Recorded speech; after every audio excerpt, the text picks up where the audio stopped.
Welcome to Nakafa. Halo guys, di video kali ini kita bakal bahas energi terbarukan. Sesuai dengan namanya, terbarukan berarti dapat diperbarui.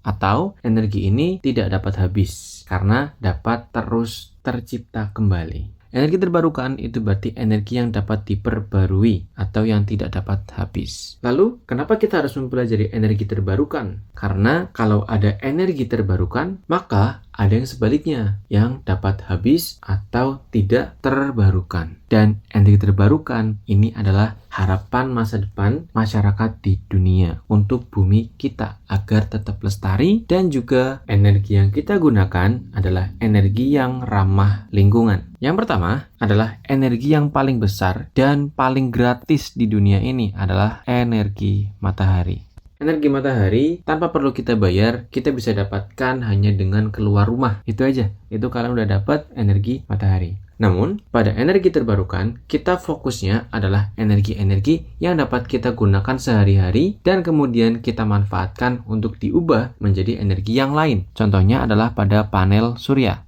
Panel surya atau sel surya itu memanfaatkan energi matahari di mana memberikan cahaya dan panas yang bisa diubah menggunakan panel surya ini menjadi energi listrik atau sering kita sebut sebagai PLTS. PLTS ini sebenarnya bisa kalian dapatkan dan kalian pasang sendiri di rumah kalian. Ada juga aturannya dari PLN dan pemerintah kita. Kemudian yang kedua adalah energi angin.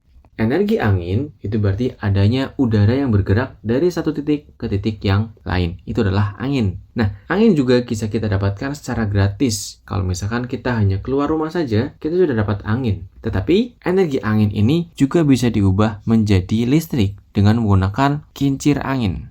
Kincir angin tentunya adalah kincir yang bukan di bayangan kalian ya, sebesar rumah kalian. Tidak, lebih besar dari rumah kalian. Itu adalah kincir yang digunakan untuk menghasilkan energi listrik. Yang mana dari kincir angin tersebut kita putar adalah turbin generatornya. Pada alat bernama turbin generator ini, itu mengubah kincir angin, gerakannya itu menjadi energi listrik. Kemudian ada energi air.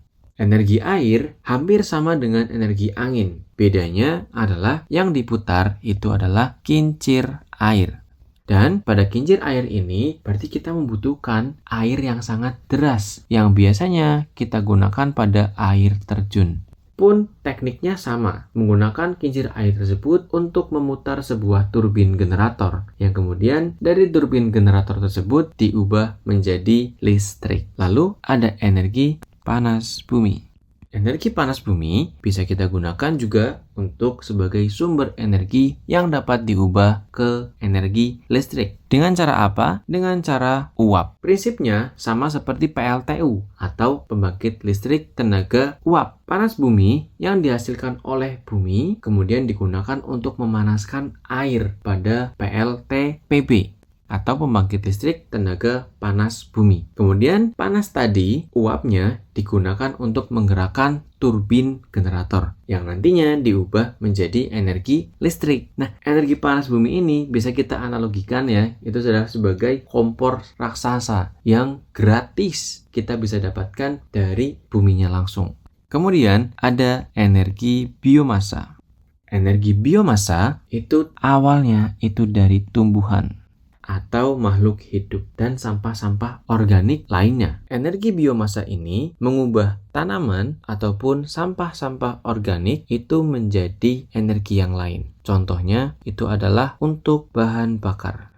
Seperti biodiesel, itu bisa kita gunakan untuk membangkitkan tenaga dari suatu mesin pengganti diesel. So, dari semua energi yang terbarukan ini, kita bisa ambil kesimpulan kalau misalkan manfaat yang kita dapatkan dari energi terbarukan itu sangat banyak. Dan mengapa energi terbarukan itu penting adalah yang pertama, itu tidak akan pernah habis. Kemudian, yang kedua adalah ramah lingkungan. Lalu, ketiga, mengurangi dampak pemanasan global. Lalu ada juga adalah masa depan energi yang berkelanjutan. Keempat ini adalah manfaat dari energi terbarukan.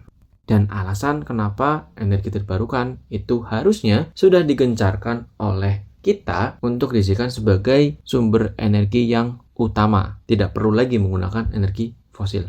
Tapi, kenapa sampai saat ini energi terbarukan itu masih sedikit digunakan? Yang pertama, itu adalah karena biaya awalnya yang cukup mahal. Untuk membangun sebuah PLTS, PLTA, PLTB, PLTA, PLTPB, dan untuk menggunakan energi biomasa, ini masih sangat mahal untuk pembuatan awalnya. Meskipun jika dilihat dari segi baiknya, energi-energi ini itu sangat ramah lingkungan dan tidak akan habis. Seharusnya kita mulai mencangangkan dan mensegerakan perubahan energi dari energi tak terbarukan ke energi yang terbarukan atau energi baru. Jadi, apakah kalian udah siap untuk membangun PLTS sendiri di atap rumah kalian? So, sekian video kali ini. Semoga bermanfaat and see you on the next video. Bye-bye guys!